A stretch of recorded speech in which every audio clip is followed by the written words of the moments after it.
Zakon o sigurnosti prometa na cestama određuje kako vozila u vlasništvu pravnih osoba, ovisno o svojoj kategoriji, moraju biti opremljena s jednim ili više vatrogasnih aparata. Ne pridržavaju li se propisa, kazne mogu biti doista velike.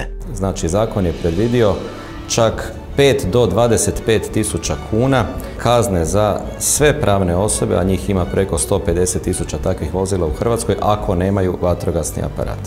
Čak i ako ga posjedujete, pitanje je hoćete li ga stići ili znati upotrijebiti na vrijeme. No problem se u ovom slučaju nalazi u mogućoj diskriminaciji pravnih osoba. U ovom konkretnom slučaju problem je taj što ili postoji tehnička analiza i procjena da postoji doista rizik od požara kod osobnih automobila, o njima govorimo, i u tom slučaju bi takvu zaštitu morala imati sva osobna vozila, jer ne postoji nikakva logika da bi zakonodavac štitio samo osobe koje se vozile u službenim vozilima, a obične građanine, žene, djecu i tako dalje ne bi štitio. Ili postoji zapravo procjena da nema takvog rizika i onda nitko ne treba imati takvu zaštitu. Uz sami aparat tu je i trošak obveznog godišnjeg pregleda, kojeg je zakonodavac također predvidio.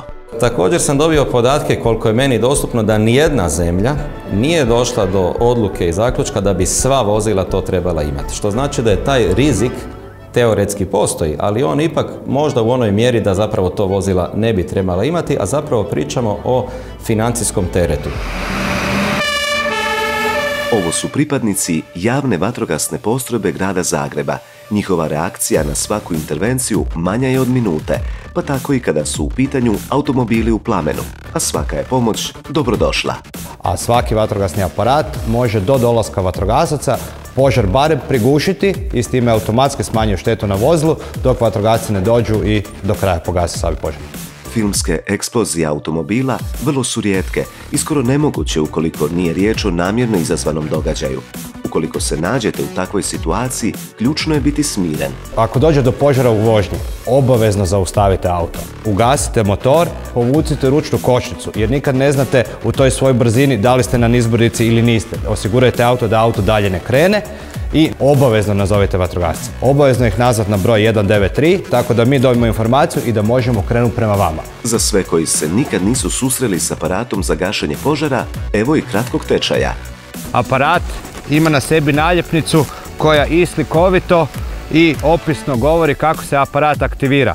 Aparat se aktivira na način da se osigurač izvuče, udari po aktivacijskoj igli, pričeka sekundu, dvije i onda se pritiskom na mlaznicu sredstvo za gašenje usmjeri prema požaru.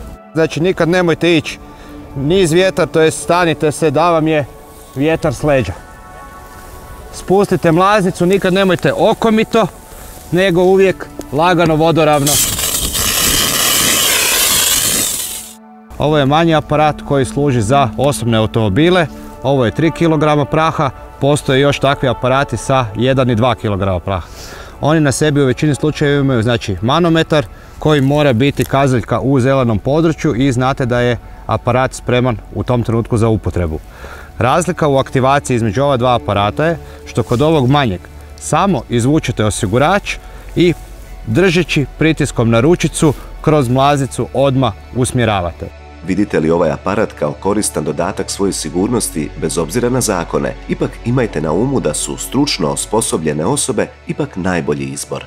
Studiju je inače vrlo lako i napraviti, znači da se uzme statistički broj slučajeva u zadnjih referentnih 10, 15 ili 20 godina koliko je bilo zapaljenja vozila, koliko je u tim zapaljenjima vozila sudjelovalo gašenja putem ovih aparata, znači koje mora imati svako vozilo u sebi i da se onda dobije nekakva referentna brojka da li to zapravo ima smisla ili ne. Moj zaključak je, ako ima smisla trebaju imati svi, ako nema smisla ne treba imati nitko. Ako posjedujete aparat, probajte započeti gašenje, ali na za sebe siguran način. A bitno je da mi dobijemo dojavu što prije, tako da vi započeli ili ne započeli gašenje, u što kraćem vremenu možemo doći do vas i ugasiti vaš automobil.